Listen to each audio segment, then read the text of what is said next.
Bonjour Olivier Besancenot, merci d'être notre invité. Vous avez été le porte-parole du nouveau parti anticapitaliste, candidat notamment à l'élection présidentielle. Aujourd'hui, vous publiez « On a voté et puis après ». Vous parodiez d'ailleurs les paroles d'une chanson de Léo Ferré, publiée en 1967.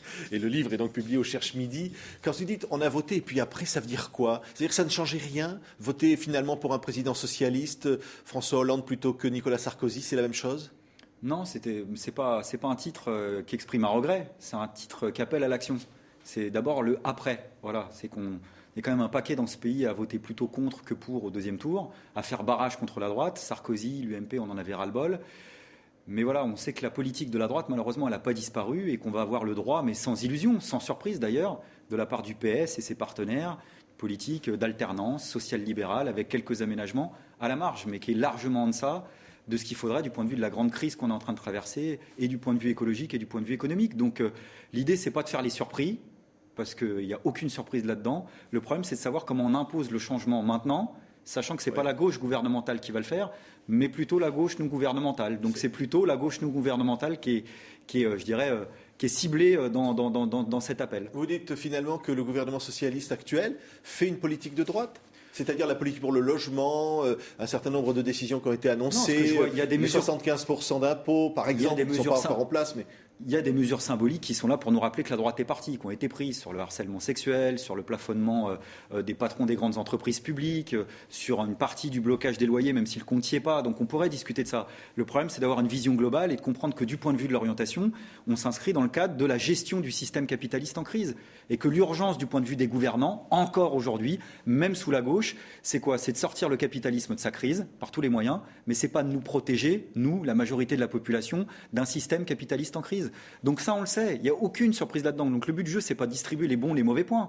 C'est de voir comment on ne se fait pas bluffer, comme à chaque fois on s'est bluffé que cette gauche-là est arrivée au pouvoir, comme en 81, en 88 ou en 97. Donc il faut que le rapport de force, la rue, l'indignation s'invite au plus vite en France. Parce que sinon, vous appelez à des manifestations, oui. Vous appelez, comme vous l'avez dit, à occuper des places. Oui, je pense que d'abord il y a quelques sujets de révolte, d'ores et déjà, de rupture avec le gouvernement qui se sont amorcés sur la question de la ratification du pacte européen, qui va donc ratifier un petit peu plus encore une Europe libérale avec la mise en place d'un espèce de fonds monétaire international européen qui va dicter ces plans d'ajustement structurel. Et on va voir le PS et l'UMP voter ensemble à l'Assemblée nationale. Certains au PS ne sont pas d'accord avec ça. Europe Écologie Les Verts hésite. Oui, il faudrait qu'ils fassent plus qu'hésiter. D'ailleurs, Europe Écologie Les Verts, ça serait pas mal qu'ils n'hésitent pas du tout sur ça comme sur d'autres sujets, parce que vu ce qu'on est en train de raconter du côté du gouvernement, ne serait-ce que sur le nucléaire, je pense que quand on est écologiste conséquent, on ne peut pas rester dans un gouvernement comme celui-là. Avec l'incident de Fessenheim hier. Avec l'incident de Fessenheim qui est là pour nous rappeler qu'une nouvelle fois, en France, mais j'ai l'impression qu'il n'y a qu'en France que ça se passe, il faudra qu'on attende la vraie grosse catastrophe pour avoir enfin le débat que tout le monde se pose à la planète entière, c'est-à-dire comment on fait pour sortir du nucléaire et créer des emplois dans un nouveau domaine énergétique. Donc en clair, vous allez vous opposer au gouvernement. Vous L'idée, souhaitez c'est finalement qu'il change de politique ou vous allez contribuer à son échec? Non, c'est ni miser sur le succès, ni sur l'échec du gouvernement. C'est de rien en attendre. Mais je pense qu'on est un paquet dans ce pays à faire ça et à penser ça. Maintenant, si on laisse le monopole de l'opposition sociale et politique à la droite et à l'extrême droite, alors tout ça, ça va très très mal finir. On le sait tous. Alors, soit l'histoire, elle est écrite d'avant et puis elle se répète comme à chaque fois, soit on se dit qu'on a une responsabilité, on assume en effet une opposition cette fois-ci à gauche, unitaire, et nous on tend la main au front de gauche, à lutte ouvrière, aux organisations sociales, aux organisations des mouvements des quartiers populaires, en disant faut qu'on soit décomplexé, parce qu'en fait à gauche c'est ça le problème. À chaque fois que le PS arrive aux affaires, on se sent un peu culpabilisé. On dit on va leur laisser du temps, puis comme ils n'arrêtent pas de nous en réclamer, on leur laisse du temps. Puis à la fin, on se laisse endormir. Ouais. Donc là l'idée c'est d'être décomplexé, ça veut dire d'être suffisamment libre et indépendant pour pouvoir aller dans la rue quand il faut y aller, imposer un rapport de force sur l'Europe, sur l'interdiction des licenciements, et puis même pire encore, le racisme, puisque Manuel Valls, quand même, à part les mots et le discours, mène là, pour le coup, la même politique que ses prédécesseurs. Oui, vous dites d'ailleurs c'est un ministre sarkozyste. Oui, c'est à croire que Sarkozy a laissé un ministre à lui en partant place Beauvau dans les cartons. Ouais. Mais visiblement, Valls, en plus, c'est un rôle qu'il aime jouer, il l'assume. Tant le problème, il n'est pas là. C'est pour moi, il y a aussi une petite distribution des rôles, on va dire. Il y a le flic gentil, il y a le flic méchant. Manuel Valls, il ne ferait pas tout ce qu'il fait actuellement sur les Roms, sur les enfants mineurs dans les centres de rétention, sur la non-régularisation des sans-papiers, si Hollande ne donnait pas son aval pour le faire. Donc le vrai problème, et c'est aussi un peu un des sens du livre, c'est d'amener pour ceux qui en ont encore à décrypter un peu la politique de communication du gouvernement et comprendre que derrière les mots, il y a en effet une politique qui n'a pas changé. On s'en rend compte sur les enfants mineurs dans les centres de rétention, je vous en parlais. Hollande avait fait une annonce, une promesse Tout le monde croit que les enfants ne vont plus aller dans les centres de rétention. Circulaire d'application 3-4 jours après de Manuel Valls, rien à voir. Hollande retient la phrase terrible de Jospin qui avait dit face au licenciement, l'État ne peut pas tout. Il s'empresse de nous dire, presque enthousiaste sur l'affaire de PSA, l'État ne laissera pas faire. Dans les faits, l'État laisse faire. Ça veut dire qu'Arnaud Montebourg ne fait pas son travail ?